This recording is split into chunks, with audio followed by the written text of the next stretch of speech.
I turn all the lights off. Yeah, let's probably do that. Oh my. Oop. Yep, that's the other one. All right.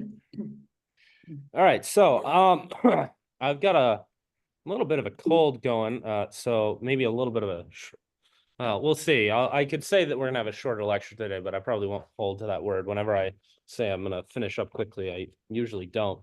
At least in my experience. That said, jumping into Second Samuel really is, although we split it into two books, and for our reading, we've split it into two books. You really should view Second Samuel as one coherent unit with First Samuel. It's a division here because First Samuel is really looking primarily at the rise and fall of Saul, with some of the information about Eli and Samuel before it. Second Samuel, however, now is really going to be focusing in earnest on the reign of David. That said, though, you really should look at First and Second Samuel as one cohesive unit. You can understand and view there being a real division between First and Second Samuel, but don't look at this as, for example, we look at First and Second Corinthians in the New Testament, where you have two entirely separate letters. First and Second Samuel are very much one cohesive story, and you should look at Second Samuel as really being the continuation of that story from First Samuel. Now, I realize we're solving some problems with the projector, so people are here. I think we got it. All right, good. So we're plugged in. So hopefully the projector stick with us the whole time here. That said, when we're looking at themes, the first big theme, the big event, I would say almost, that's going on in the background of all of this story about David is finally now when we get to Second Samuel, we are going to arrive at in the city of Jerusalem is going to get its real prominence. Jerusalem is the city of David. It is the place that David will capture and first bring under Israelite control after it had been up to this point a stronghold of the Jebusites surrounded by Israelite territory. Now David's going to capture it and he's going to make it his capital. And we'll say a little bit quickly about why exactly he probably wants to make Jerusalem his capital.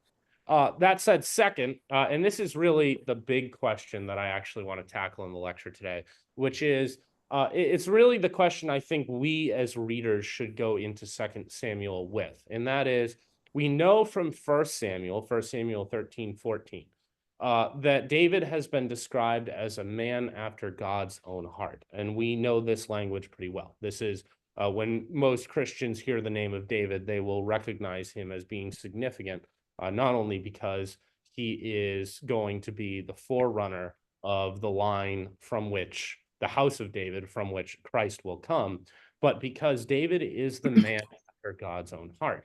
And one of the interesting things is in the book of Second Samuel, as you've read, David is actually going to do some pretty horrendous things and really even be involved in some really, really bad material. And yet, even in light of that, we still recognize him as being this man after God's own heart, that there's something different about David, that no matter what David does, the God's favor remains on him in a way that it didn't remain on Saul. And one of the great questions we need to ask is why? What is it about David that makes him a man after God's own heart?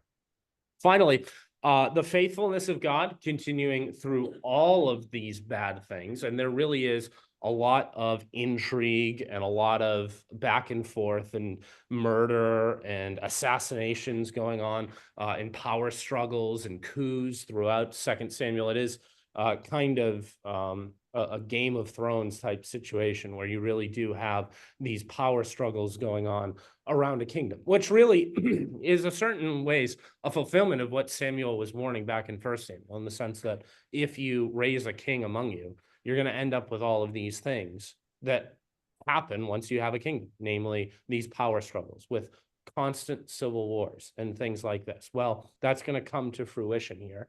And yet, in spite of all these terrible things happening, you have the continued faithfulness of God. And in fact, even through many of these really wicked and horrible circumstances, you have God bringing about his purpose, continuing his redemptive work. And really, we are going to have in 2 Samuel another very significant step in the continuing redemptive work of God. And that is, now we've already had the Abrahamic covenant and we've seen the Mosaic covenant.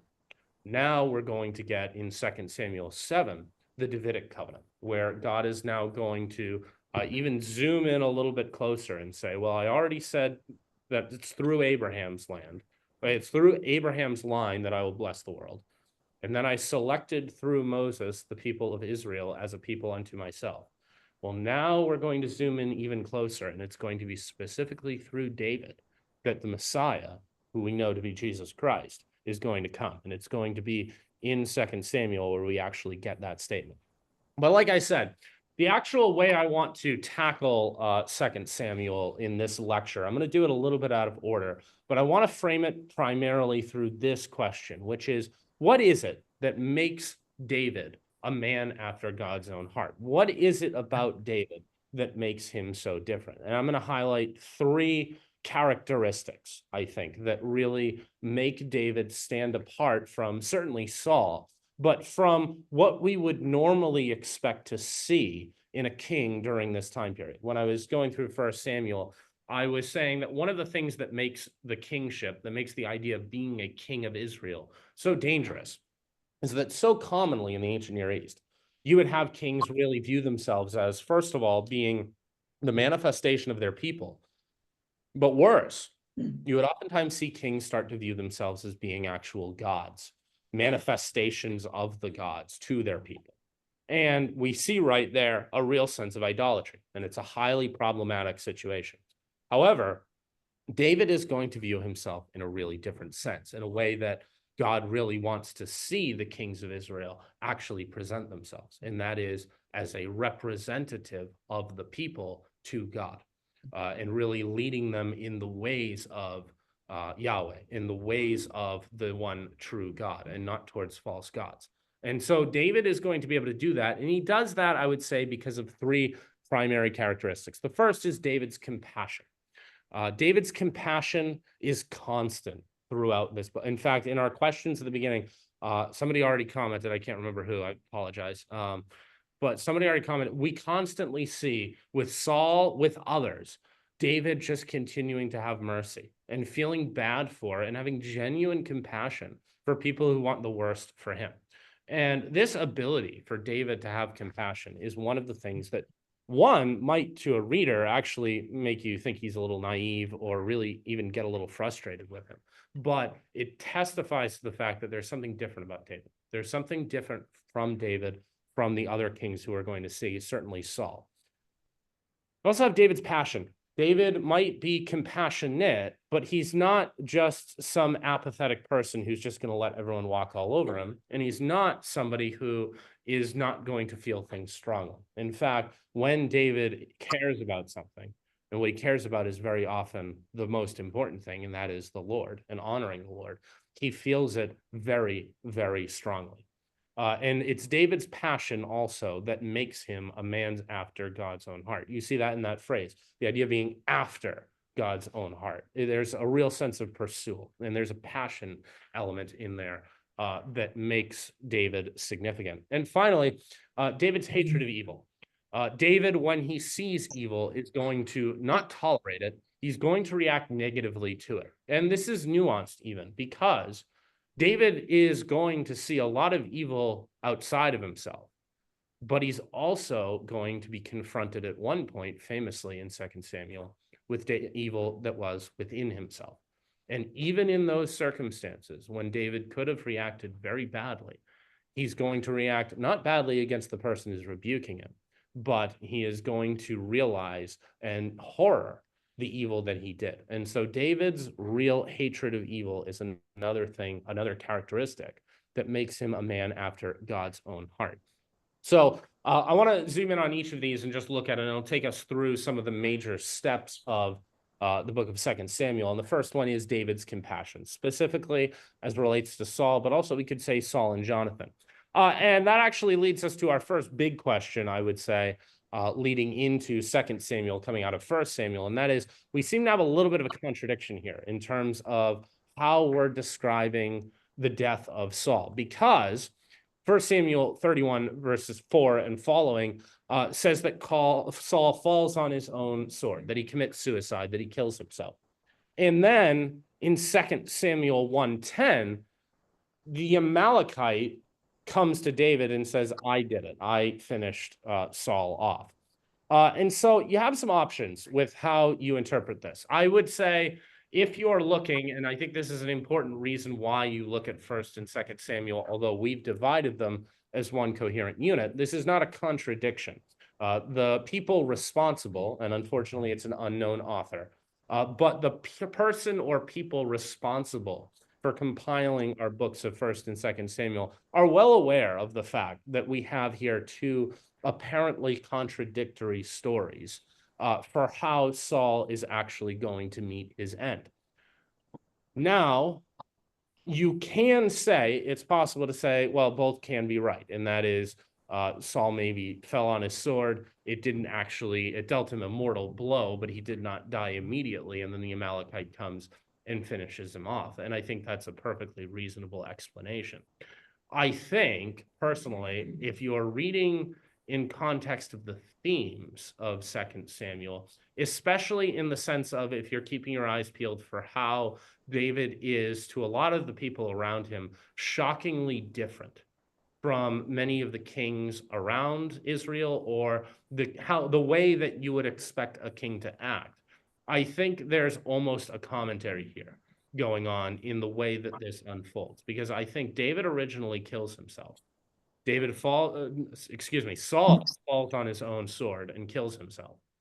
The Amalekite, and notice, by the way, this is significant, that it's an Amalekite who comes upon Saul, because the Amalekites were the people Saul was charged with wiping out back in 1 Samuel. So now an Amalekite who has been left alive is going to be the one to stand over Saul's corpse. But this Amalekite is going to come and take credit and go and say, all right, if I take proof and claim that I've killed Saul, I can take it back to David and get a huge reward. And as far as he's concerned, this is the way kings act. Saul was a rival claimant. David wants to see Saul dead. And so all I have to do is bring back some token showing that I killed Saul, and David is going to make me a very wealthy man. And yet what he doesn't understand is the nature that David's different. David actually is a person who has compassion on his enemies. More than that, he takes serious the element of Saul being the Lord's anointed. And so instead of David acting positively when he gets news that Saul is dead, David actually reacts very negatively, and the Amalekite is taken aback. So I think really what I would say, the way I read this passage is Saul takes his own life. The Amalekite comes upon his corpse and says, here's an opportunity to get really wealthy, really rich, really influential in the eyes of the new king of Israel. And all instead, because he does not understand the way David thinks, because he doesn't understand David's compassion, he ends up really actually falling prey to David and ends up losing his life as a result. And that speaks to the nature of the way that David genuinely feels compassion. And we see it in the great eulogy in 2 Samuel 1 here, where David genuinely laments the death of his enemy. This is where you see David really genuinely loving his enemies. And that should ring as a little bit something that we've heard before, thinking to Christ's own statement in the New Testament. But David genuinely loved Saul, the person who sought his death, the person who wanted to kill him, the person who was the rival claimant to the throne that was pursuing the civil war. And yet, when David hears of Saul's death, and especially when David hears of Jonathan's death, he's crushed by it. And that's evidence that there's something different in the character of David, something that makes him after God's own heart. Now, I actually debated on whether or not I should include this quick mention, so I don't think I'm going to dwell here too long, but it is worth noting when we look in 2 Samuel, specifically with some of this eulogy material, in 2 Samuel 1:26, a lot of people have taken note of some of the language used here, and that is in 2 Samuel 1:26. I am distressed for you, my brother Jonathan. Very pleasant have you been to me. Your love to me was extraordinary, surpassing the love of women.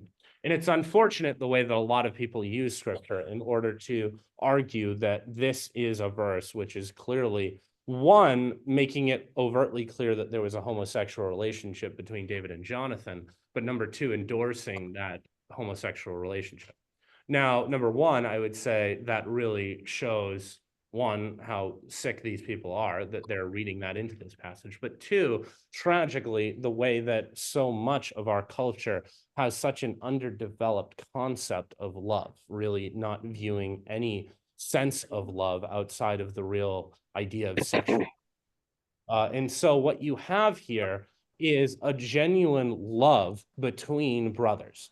And that's all that David is communicating. He's saying, the love that I shared for you, Jonathan, is something which surpassed and was more valuable to me than the love that I can share with a woman.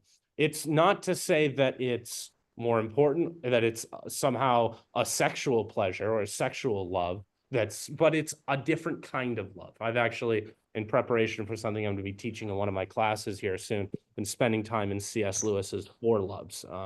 Storge, Philia, Eros, and Agape. And one of the things C.S. Lewis makes it very clear is the fact that romantic love, of which sexual desire is a component, Eros, is something very different from Philia. And it's a real sign of our shortcomings that when we think of Philia, of brotherly love, of people who are genuine companions or genuine friends on a very deep level, it's a real sign of a sickness in our culture and a real shortcoming in the way that we view same-sex relationships, that we can't understand that as being something that is, one, different, but two, just as valuable and even perhaps surpassing in value from just the love that you can have with some of the opposite sex in a romantic sense. Yeah, question? Veterans Day? Yes. Absolutely. And this is on that nature of what C.S. Lewis teaches in the sense of philia. This is what he says. It's when you put two people in really hard situations, we put them against hardship.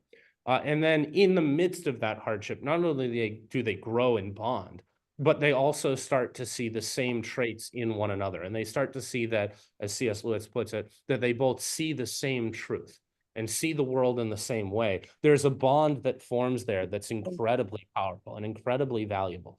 And like you said, in an environment like Veterans Day, something that happens so commonly to people who are in the midst of war, like David and Jonathan were, and these bonds being able to form in the case of a bond between warriors, or even just in the case of a bond between two people who share a hobby or an occupation.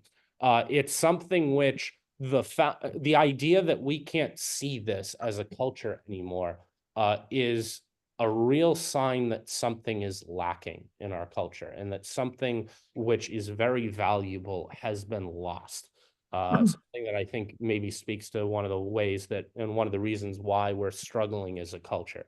But moving on from that, another example of David's compassion, and that being the saga of Abner and Ishbosheth. And what you see here is after Saul dies, you have the continuing, even though Saul's dead, the civil war in a sense continues now between the house of David, which is still led by David, and the house of Saul, which is now going to be taken up by one of Saul's offspring, Ishbosheth. And note here, by the way in which you see here in a lot, if you're paying attention to the political battles in the intrigue in the civil wars here, even though we haven't gotten to the point where Israel is going to split between northern and southern kingdom, you can see here, beginning in the political civil war between the house of Saul and the house of David, a real sense in which this northern kingdom is really still loyal to and coalescing around the house of Saul. And really, David is still viewed as being this southern rival king by a lot of Israel. And it's in that disagreement. It's in that foundational difference of identity that you're going to see the beginnings of what's eventually going to spiral into the splitting of the North and the South after Solomon. But you see it beginning here in the sense that there's always this more northern faction that's loyal to Saul. And then there's this southern faction that's loyal around the house of David, because David is from Judah, which is in the south. That said, though, the kingdom is going to still remain in civil war after Saul's death, now under Ishbosheth. And something to keep in mind here, in a few weeks' time, you're going to be reading into 1st and 2nd Chronicles. And something to remember is that when we get into Chronicles, you're going to be reading a lot of these historical events over again from a slightly different perspective. And there'll be a few events and a few cases, and this is actually one of them, where you'll see names or even circumstances slightly contradict. And I say that they're contradicting. I don't think that they actually are contradicting. I think if you actually dig into many of these contradictions, like this one that I'm going to show you, you can actually get a sense of why they're contradicting. And that is, here in 2 Samuel, we have this guy named Ishbosheth. But if we look at 1 Chronicles, chapter 8, verse 33, this same guy is going to be called instead Ishbaal. And so why is that the case? Well, if you look at the name Ishbosheth, what that means is, I believe Ish is child or man. Ish is man. Thank you. I don't know why my Hebrew is running out of my brain for a second. But Ish means man, Bosheth of shame, man of shame. And so maybe I want to suggest maybe his name isn't actually Ishbosheth. Maybe that's a little bit of a polemic or a negative nickname that was assigned to him. His real name was probably Ishbaal. Ishbaal, you see in there Baal or Baal, as we often sometimes call it. And what I want to suggest to you, Baal is maybe something that some of the scribes at some point in the transmission of the text didn't want to translate. And so instead of saying Ishbaal, in the case of Samuel, they called him instead Ishbosheth, which maybe was a nickname that he already went by because he is the enemy of David, and therefore there's a source of shame around him. And Baal, by the way, just means man, husband, lord, or overruler. So call him the man who ruled over, or the man lord, is kind of Ishbaal. So it would be a common name. It doesn't necessarily mean that this is somebody who's starting to fall into worship of Baal. It could, and that would make more sense of why we're going to rename him to the man of shame. But nevertheless, you have here an apparent contradiction, but which makes sense the second you actually understand the language of what's going on behind that. Ishbosheth is probably a little bit of a negative nickname for Ishbaal, which is probably the name he actually goes by.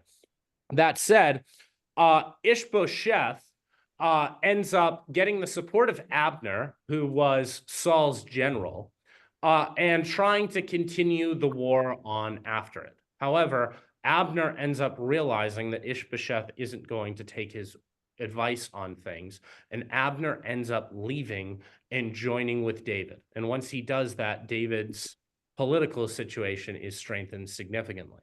The problem is that during the civil war that was ongoing, Joab's younger brother had ended up killed by Abner.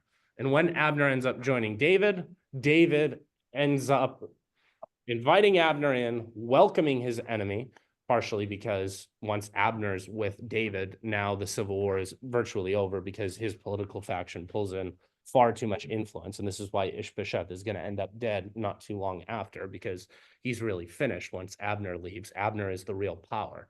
But Joab is going to end up murdering Abner in retaliation for the earlier deed that Abner did in killing Joab's younger brother. And the interesting thing about this is David's response. Because in chapter 3, verse 23, David is going to say the following. which is when Joab and all the enemy that was with him came, it was told that Joab, Abner the son of Ner, came to this king, and he has let him go, and he has gone into peace. Then Joab went to the king and said, what have you done? Oh, well, here, I'm sorry, I'm not seeing my own notes. So then Joab went to the king and said, what have you done? Behold, Abner came to you. Why is it that you have sent him away so that he is gone? You know that Abner, the son of Ner, came to deceive you and to know you're going out and you're coming in and to know all that you are doing. And so Joab is angry at David for allowing Abner to just come in and be welcomed now. Joab is never a fan of the compassion that David is showing on his enemies. And so here, Joab is going to instead take vengeance on Abner and take vengeance into his own hands. And when David hears that, David is going to respond and say, and give this huge eulogy for Abner. Then David said to Joab and to all the people who were with him, tear your clothes and put on sackcloth and mourn before Abner. And King David followed the bier. And they buried Abner at Hebron. And the king lifted up his voice and wept at the grave of Abner, and all the people wept. And the king lamented for Abner, saying, should Abner die as a fool dies? Your hands were not bound, your feet were not fettered. As one falls before the wicked, you have fallen. And all the people wept again over him. Then all the people came to persuade David to eat bread while it was yet day. But David swore, saying, God, do so to me and more also, if I taste bread or anything else, till the sun goes down. And all the people took notice of it, and it pleased them, as everything that the king did pleased all the people. And so David, for his enemy, Abner, is going to show this genuine compassion and this genuine lament, even to the point of fasting. And so this is another sign that there's something different about David, something that goes beyond what you would normally expect a king to do. Instead of David punishing Abner, instead of David getting revenge on Abner, David actually laments his enemy. And the people see that and they take notice. And this speaks again to the power of David's compassion. One more example, I believe, of David's compassion, and that is in 2 Samuel 9, we hear about Mephibosheth, one of the more fun names to say in 2 Samuel. Mephibosheth, though, is going to be one of the descendants of Saul. And this is significant because as a king, David would have a vested interest in making sure that all of Saul's lineage were wiped out. And it's a brutal thing and it's a harsh thing, but it's the way that things typically worked in the ancient Near East and continued to work in terms of monarchies until well into the Christian age of Europe. And that is the brutal reality is that once you have a change in dynasty, be it through a civil war or other means, any heirs who have a claim to the throne, who come from the offspring of a former king, end up constituting a very serious threat, a threat of trying to claim the throne, and as a result, starting a civil war that will likely result in the deaths of thousands, if not tens of thousands. As such, kings had an interest and typically would seek to make sure that any rival claimants to the throne, anyone else who could claim their throne or start a civil war, would be dead. And it's brutal and it's harsh, but it was viewed as justified because of the risks of a civil war. And so once David has started to really consolidate his power, he's going to start asking, are there any offspring of Saul? Is there anyone who is living after Saul who I should be aware of? And initially you might think, and initially the people who are hearing David ask this probably would have thought, oh, he wants to know if there are any offspring of Saul because he wants to kill them if they're left. But David isn't asking for this person. He said for this reason. He says that he's asking because he wants to take care of the offspring of Saul. And recognize this is one, a sign of the compassion and the genuine compassion that David has towards Saul and remains to have towards Saul. And two, a real sign that David is going to maintain the oath he made to Jonathan, that he would take care of the offspring of Saul. And so, as a result, David is going to find out that there is, in fact, somebody living who comes from the house of Saul, and that is Mephibosheth. The problem is Mephibosheth is completely crippled. His legs no longer work. He is lame. And especially, not only would that be a problem today, but in a situation like in this ancient time period, that's an even bigger problem. And it's an even bigger problem if you're going to try and project power in a way that a king would need to. It's kind of like, think like FDR, even as president of the United States, never wanted to be seen as a cripple and made sure he was never photographed as such. Well, you can imagine just how bad that would be for your ability to maintain power in a brutal kind of environment like being a king in the ancient Near East. So in that sense, Mephibosheth is maybe certainly not a threat. At the same time, David would have a vested interest in taking Mephibosheth's life and making sure that there could be no more offspring from Saul's line. But instead, in compassion for Saul and loyalty to Jonathan, he ends up taking care of and taking in Mephibosheth and making sure that he's cared for. And something that this speaks to, the nature and the breadth of David's compassion, is the sense that Mephibosheth is not only somebody who should, under normal circumstances, be viewed as a political rival and a real threat, and somebody who David should want to see dead, but Mephibosheth is somebody who offers no particular advantage to David whatsoever. Mephibosheth can't do anything for David. He's a cripple. And yet, David is still going to look out for him. And you can see the genuine goodness of somebody for what they're willing to do for somebody that can't pay them back anything. David knows that Mephibosheth can't help him. He can't pay him back. He can't give David anything that he doesn't already have. And yet, David is still going to have compassion on him anyway. And I think really what you need to see here within David as a measure of his compassion is a real ability for grace, or in the Hebrew term, chesed. This is that steadfast love, that ability to show grace and mercy that I think we can see here in this story and in other places in the character of David, that is a testament to his compassion and a testament to the way that David is a man after God's own heart. There's something different about him. One more terrible example of David's compassion, but yet another place where we see it, and recognize this is skipping after the David and Bathsheba situation. So remember that that context is already happening here by the time we get to 2 Samuel 13. But we have first the terrible situation between David's oldest son, Amnon, where he actually is going to end up seducing and ultimately raping his stepsister, Tamar. And David is going to end up failing to administer justice between his kids, because one of the brothers of Tamar, Absalom, is going to end up wanting justice. And as a result, Absalom is going to end up killing Amnon in vengeance.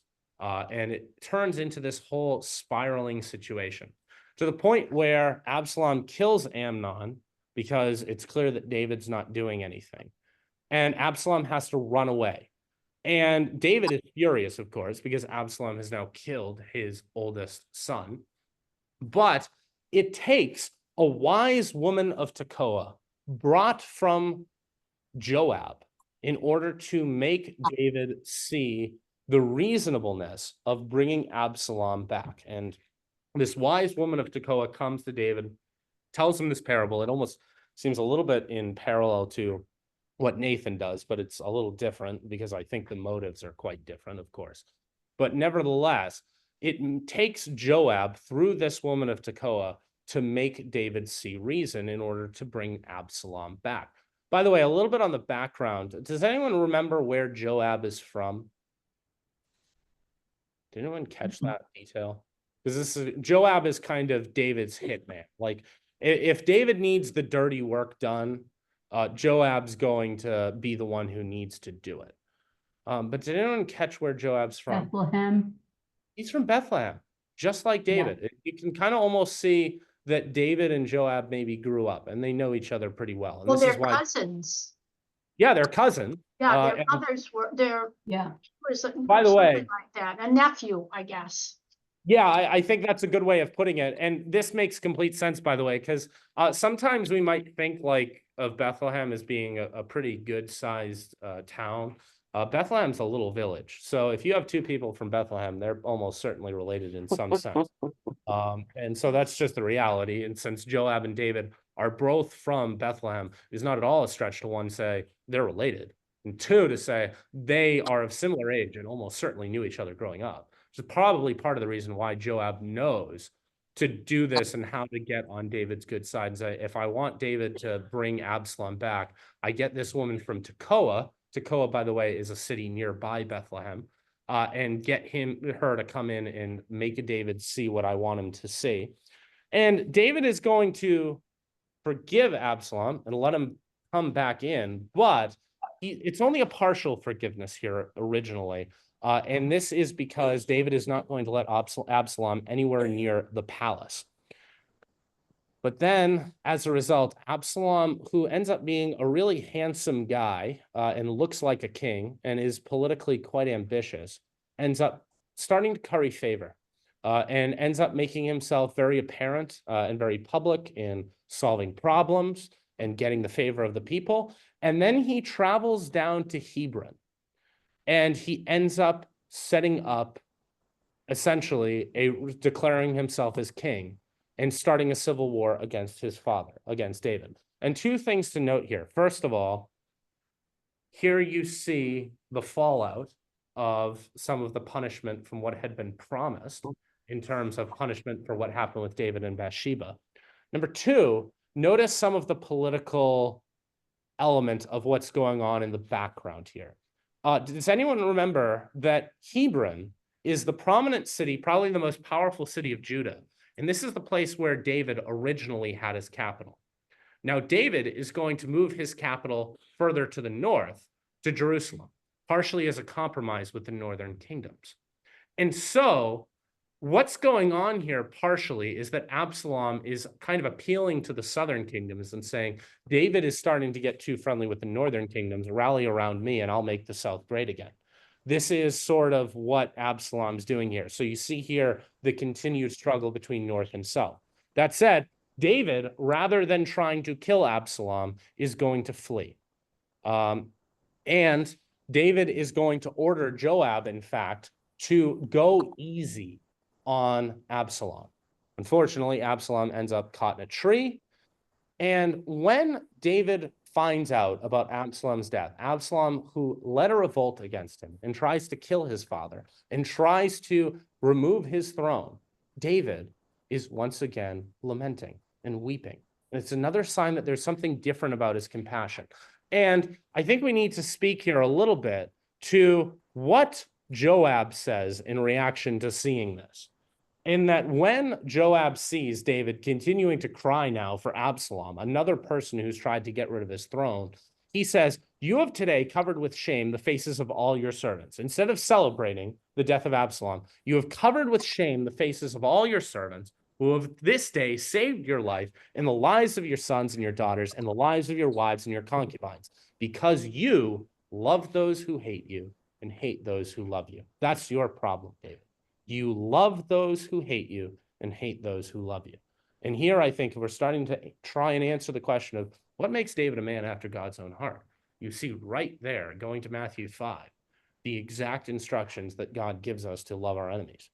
Well, here, 1,000 years before Christ, you have David living out that very thing because he is a man after God's own heart.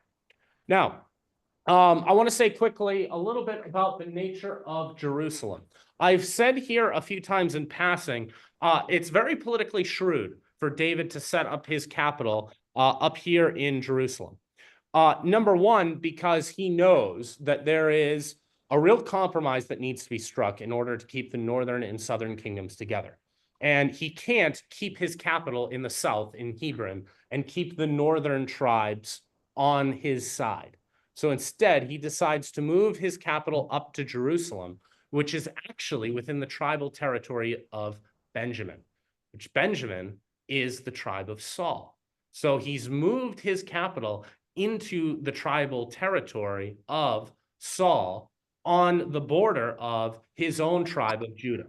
So in that sense, it's a very centralized and very politically shrewd place to put his capital. But remember that one of the first things he ends up looking at is wondering, what do I do with the presence of God? What do I do with the Ark of the Covenant?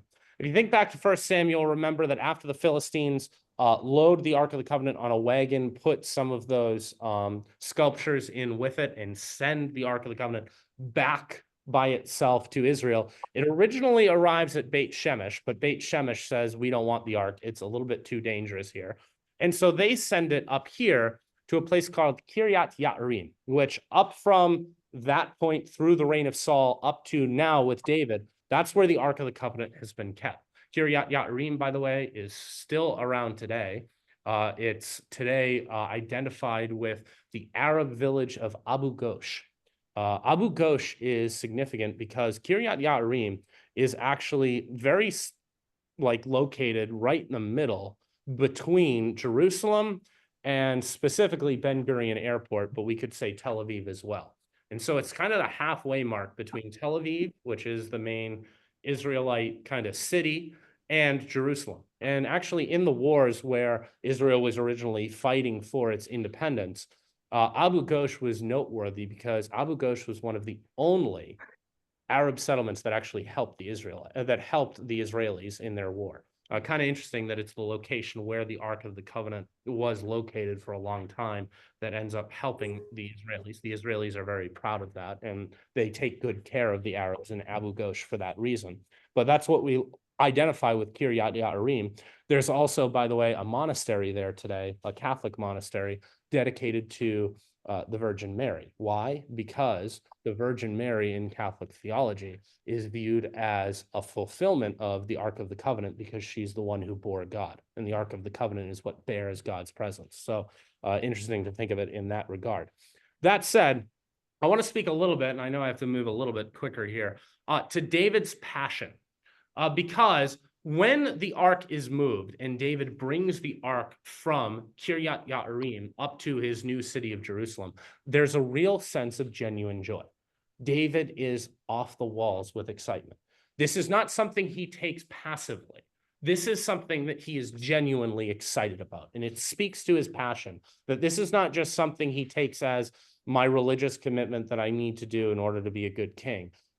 The Lord and his presence and the Lord's presence coming into his city is something that genuinely excites him. Now, I want to mention quickly the story of Uzzah, because it's one of those things that oftentimes will rub us the wrong way, in the sense that Uzzah is this guy who, as they're transporting the Ark of the Covenant, it almost falls out of the wagon, and Uzzah, in order to try and protect it, holds the ark up, and by touching the ark, he's immediately struck dead. And actually, it drives David crazy because David's kind of going to God and going, Uzzah was trying to do the right thing. Why are you now striking him dead? But why is it that Uzzah is struck dead? And the thing I would remind you is, while Uzzah's intentions are pure, the mistake had actually already been made to that point, because we think back to the law, as you've read a few weeks ago, how is the Ark of the Covenant always supposed to be transported? On poles, carried by Levites. And here's David carrying the Ark of the Covenant on a wagon, the exact way he's not supposed to be doing it. And so it's because of that that you end up in that unfortunate circumstance that the Ark falls out. And even though Uzzah's trying to do the right thing, the mistake was already made. And so it's because of that, that even though Uzzah's motives are correct, and recognize, I'd have to say, if in my theology, Uzzah's not going to end up punished for this. Yes, he's struck dead, but I think he still gets his eternal reward. But Uzzah's still going to end up struck dead because you have here the holiness and the proper instructions of how you're supposed to transport the ark violated. But they bring the ark up still anyway after the Uzzah affair. And David, when the ark enters Jerusalem, is dancing and actually making a little bit of a spectacle and really putting on a show and dancing and making music and getting a little inebriated. And one of the daughter of Saul, who David had won back in 1 Samuel, actually calls him out, and she rolls her eyes at him and says, David's decided to make a spectacle of himself. He's really is he just going to fraternize with the help all the time? Like, is he exposing himself to the servants? And when David sees this, he rebukes her because essentially what she's saying is, don't lower yourself. You're humiliating yourself by acting this way. But what David is showing is he's not here to view himself as above the common people. He's there to celebrate side by side with the common people in their means, because compared to the arrival of the presence of the Lord, he's just one of them. And this speaks to the mindset of David that's different than Michal. And the way that she views things really in the sense of how a king's supposed to act, David views things in the way that God wants kings to act. And speaking again to David's passion, David is going to sit there and go, and he's going to have a moment of realization in 2 Samuel 7. And he's going to go, I live in Jerusalem in this palace of cedar. The Lord lives in a tent. Can't I build you a house? And the Lord says, no, you are a man of blood. It's not going to be you that shall build my house, but your offspring, a man of peace, which, by the way, Solomon's name means peace. So when it says a man of peace, one, the fact that David named Solomon after the Bathsheba affair is a recognition that David still knows and is familiar with this promise that was already made. And number two, it's a sign that Solomon is the fulfillment. He is the man of peace that's going to build the temple, and he will. But it's also a pun here because David says, Lord, I want to build you a house. And then the response is the Davidic covenant, where God says to David, no, you're not going to build me a house as in an actual building, but I'm going to build you a house as in a dynasty and a legacy and an offspring. Now, to speak a little bit to David's hatred of evil, and I know I'm going to have to move through this a lot quicker than I wanted to, but first of all, we've already spoke on this, so I won't dwell here. David, when the Amalekite comes to report the death of Saul and take credit for it, David is going to, instead of rewarding somebody who's killing his enemies, recognize that the Amalekite did evil by killing the Lord's anointed and end up slaying and killing the Amalekite in response. David's hatred of evil, even though it's something that's advantageous to him, he recognizes the evil within it and decides to get rid of it. But then, of course, if we're talking about David's hatred of evil, the most profound case of this in 2 Samuel is David's actual sin with Bathsheba. Because it's here where David is actually going to have to confront the evil within himself. And this happens in the context of David's going to go off to war in the springtime when the harvest of the wheat and the barley is ready, so you can go and take the other person's harvest. And he's going to go start attacking Amnon, the Ammonites, what is today Amman, Jordan.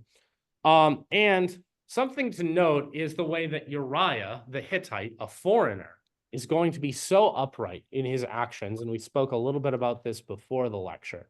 But even to the point where David is so scheming and underhanded, and Uriah is so upright and pure of heart and intentions, and Uriah ends up being the one who dies. And it's worth noting that if you look in the wording of Matthew 1:6, we know that it's through Bathsheba that David is going to give birth to Solomon. So we know that Christ is going to come through David and Solomon. And so actually, Bathsheba is one of the ancestors of Christ. If you look at the wording of the genealogy in Matthew, it's interesting to note that it doesn't say Bathsheba. It says Uriah's wife. So Uriah is considered so upstanding in this story that when Matthew is writing his gospel, he decides it's not Bathsheba who should get the shout out for being somebody who should be worthy to be counted in the genealogy of Christ, which is not to say I think that we need to blame Bathsheba or that Matthew's doing that, but just a sense that Uriah is a man of such supreme honor and dignity that he should be mentioned, even if he's not by blood in the genealogy of Christ. He's somebody who should be mentioned in context of the lineage and the story of how we get to the birth of Christ. That said, Nathan is going to be the one, of course, who comes to David and tells him this parable of the sheep and says, you're the one who sinned. You are the one who took the sheep. It's one of the great moments in the story. But the thing we have to note here, and the thing that is another piece of evidence that David is a man after God's own heart, is that David could have had the opportunity. And what you would expect to have happen, and what you're going to see happen a lot as you work through Kings in the next couple of weeks, is this is now the time where the king gets angry at the prophet and kills the prophet. David doesn't do that. David immediately repents. And in fact, David's going to accept judgment, the death of his son, and even be fasting, initially trying to see if the Lord will relent, but he doesn't. And he fasts in a genuine way. And if I had more time, I would continue through this, but David is, and I think you need to, once you go through this story, look at Psalm 51 in comparison and read them side by side as a real illustration, fleshing out the nature of how David repents and showing his theology and his understanding of repentance in the way that David is going to respond to his own evil through a genuine, in-depth repentance is evidence that there's something very different about him. Finally, there's a great verse in 12:23 where we haven't heard a lot about at this time period, at this point in Scripture yet, in the revelation of God, about what happens to people after they die. And yet, this verse, 12:23, when David hears about the death of his son, is one of those moments where we get a little bit more information, at least how David perceives things. And when he hears that his son is dead, but he says, "But now he is dead, why should I fast? Can I bring him back again? I shall go to him, but he will not return to me." And so a lot of people have looked at this verse and asked, do babies like this go to heaven? And perhaps you can read the idea of what David is saying here, that I will go to him, as a recognition that whatever eternal reward or whatever eternal resting place that David intends to arrive at is a place where he believes his baby is also going to be found at. Nevertheless, this is a far bigger conversation than I really have time for right now. And I think whenever we look at a question like this, we need to recognize and trust the judgment of God, because we don't have a clear answer or a definitive answer in Scripture on what happens to infants who die. And especially for a time period like this, that would be a huge question, because infant mortality rates were so much higher here than they are today. And yet, I would say we can trust the God of all the earth to do right in these situations. And I think you need to approach it with that mindset. That said, one last thing with my minutes dwindling quite quickly. I do want to mention quickly the relatively strange story that Samuel actually ends on, and that is with this story of the census, because first of all, there's another one of these contradictions between Samuel and Chronicles, because if we turn to Chronicles, it's actually going to say that it's Satan who enters in and actually makes David take the census, whereas in Samuel actually says that it's God whose wrath is kindled and causes David to do this. So here you have another apparent contradiction.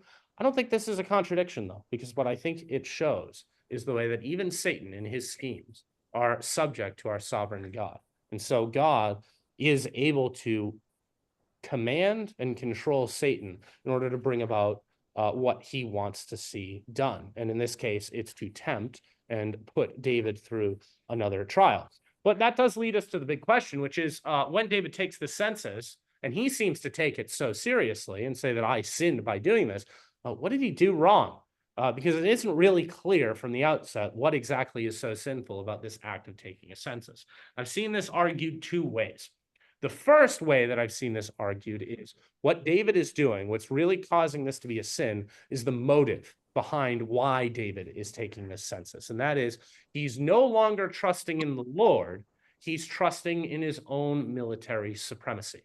He's saying, I want to know what my soldiers are so I can know what I have to defend myself. And he's not in his mindset recognizing that the Lord is his strength anymore, and a real sign that a negative switch has happened in the mind of David. I think that's a very real possibility and something we need to take into consideration.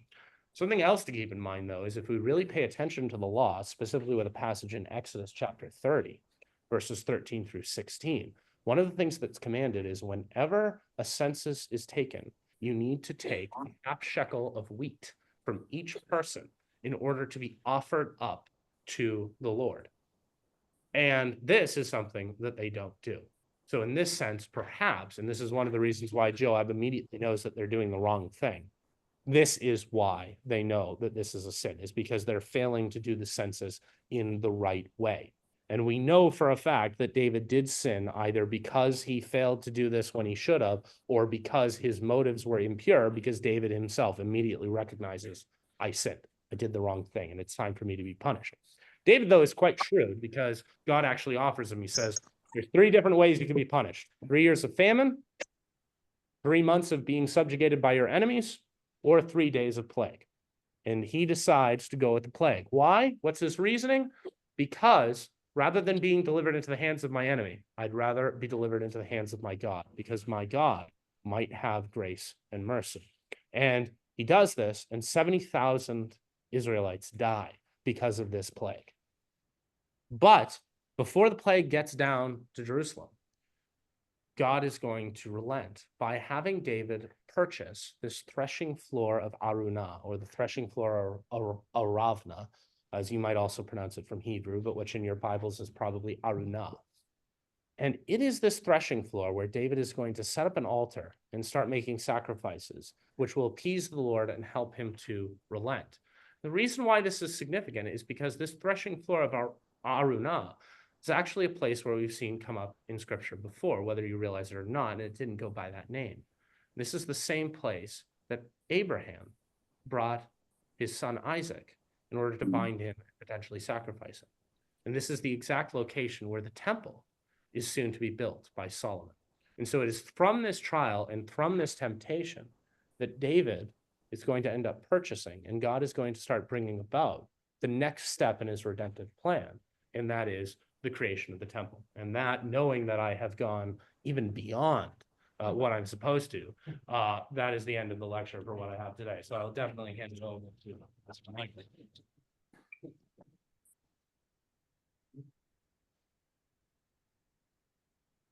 Yeah, thank you. I just have maybe one thing to add about the census too. This is my professor, I think it was Doug Stewart, who had mentioned that you'll notice the census was of the valiant men, the fighters. And one of the theories is that David is preparing for war in this. And at that time, they had conquered the promised land given to them. And so now we're looking at an expansion of territory beyond what God had promised them. And so an act of pride and perhaps just ambition is moving this, which makes it so that Joab even is the one who says, this isn't right, this isn't right. It's not, but it's not clear in the text what's going on. And then the 70,000 that perish, I believe they're men, they're soldiers, they're not women and children. These are like their army is diminished in this. So, all right, real quick, I sent this out to everyone online. This sheet here, did you all get that? I have a hard copy. This is the benefit of coming in person. You get your own hard copy in color, okay, of this stuff here. So would you, Patrick, would you pass that on to me? Just real quick, to help you in your reading of First and Second Kings. The challenge in First Kings now is that the story is pretty simple. It's pretty straightforward, you know, from Saul to David and then into Solomon. But after Solomon, you have the split of the kingdom in 2. And one of the challenges in reading First Kings is that about halfway through, you start going back and forth between the kings of Israel and the kings of Judah, depending on which comes first. And so the story kind of gets broken up a little bit.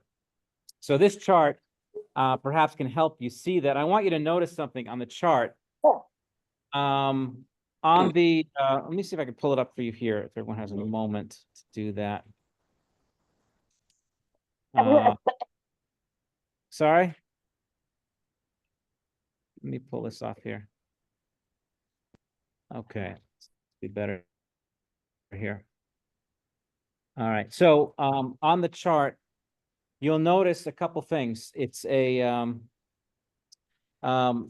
there are on the left side are going to be all the David's line, and the colors that I put in there show the change of kingdom. So if you see the same color, it belongs to the same house. Notice on the right in Israel, how many times the kingdom changes to a new family, a new dynasty. But on the left, it's always David's line. Nothing changes. That's true to the promise of God. So what you're going to do is when you see the names, they're going to come up. You're going to probably lose your place. You're going to forget, who is this? Is this Judah or Israel? This chart will hopefully help you keep track of things, of who's who. And again, it kind of goes back and forth through them. We give a little bit of just a character summary of the kings, bad, good, kind of simplistic, but generally speaking, they'll give a little judgment on each king, if he's a bad guy or a good guy. And you'll notice that on the left, Judah, they've got a few good guys in there, but not on the right. In Israel, it's just all bad, just bad, bad, bad, bad, bad. So that's a little bit here. So hopefully that will help you as you read through it, and you don't get too lost.